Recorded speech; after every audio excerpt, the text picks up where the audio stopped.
So how do we get unstuck?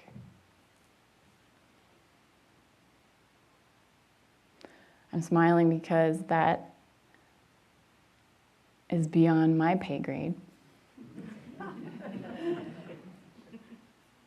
Although my profession and this kind of spiritual work can be labeled healing work, I've always kind of braced against the term healing because it's really, truly none of us understand the moment when we can wake up, the moment when something can let go.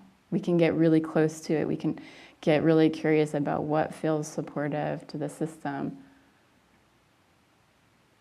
So I'm not going to say that I know the formula because it's different and it's alive and it's awake in such a diverse and beautiful way for everyone.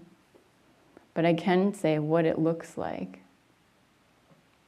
It's up to you to find how to get there, and it's not really even up to you. If it's unfolding in you, which it's unfolding in all of you, I have no doubt about that, then it's the process of getting out of your own way as it continues. But just to give you a sense of what it does look like, it doesn't look like a nervous system that's impenetrable or floating on a cloud and free from pain, or able to have all these amazing relationships with no arguments and no insecurities. It's very authentic. And I'm sure you all felt that at some point in this week with the people coming up on stage and authentically being as they are in that moment. Getting away from any idea of who I should be or who I shouldn't be, but just that vulnerability.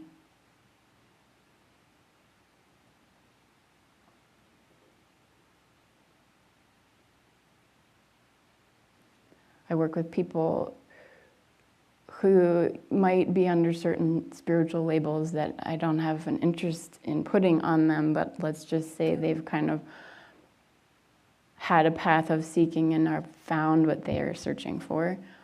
And their nervous system needs support too. And what does it look like when we're awake to the nervous system and there's still wounding and there's still trauma? Well, it moves through so differently.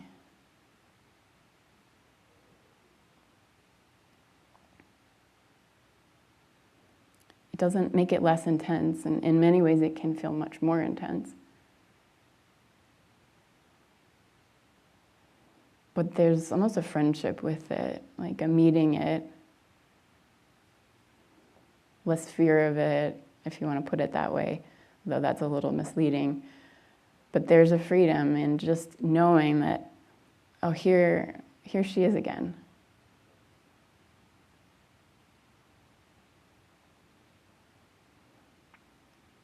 This weather pattern and the reaction to it being so much more than what's happening.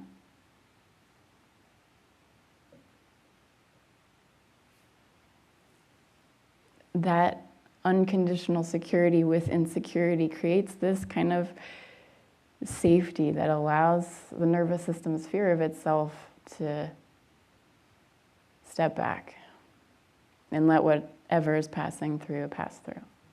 And sometimes it's really clean. It can pass through really quickly.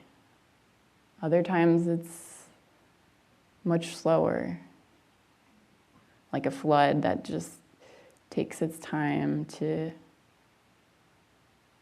come down.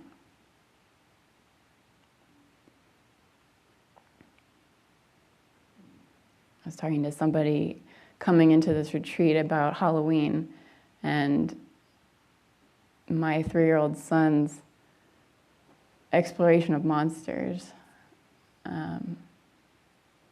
They have these really, really big, like 8 feet tall werewolves at the home repair store near us. And when he was really little, he was so curious about them, and he like wanted to keep going back and kind of get up in there and explore the colors. And this year he developed a fear, very primal, obvious fear of like, yeah, I mean, I was pretty scared too this year. They were kind of extreme.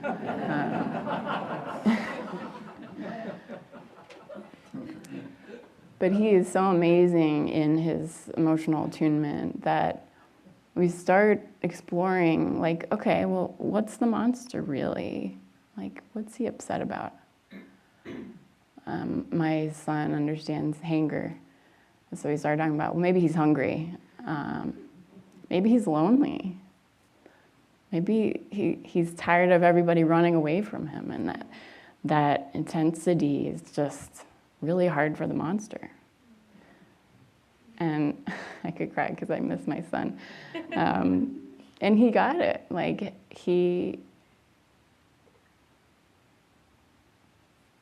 something shifted for him, and seeing those monsters became that same delighted wonderment of, oh, hope you don't feel so lonely tomorrow, monster. Having a relationship with the monster. And I'm not saying that the nervous system and the ego and identity is the monster, but I hope you sense what I'm pointing to, that the consciousness point of this, it's not about getting rid of the monster, that there even really is a monster.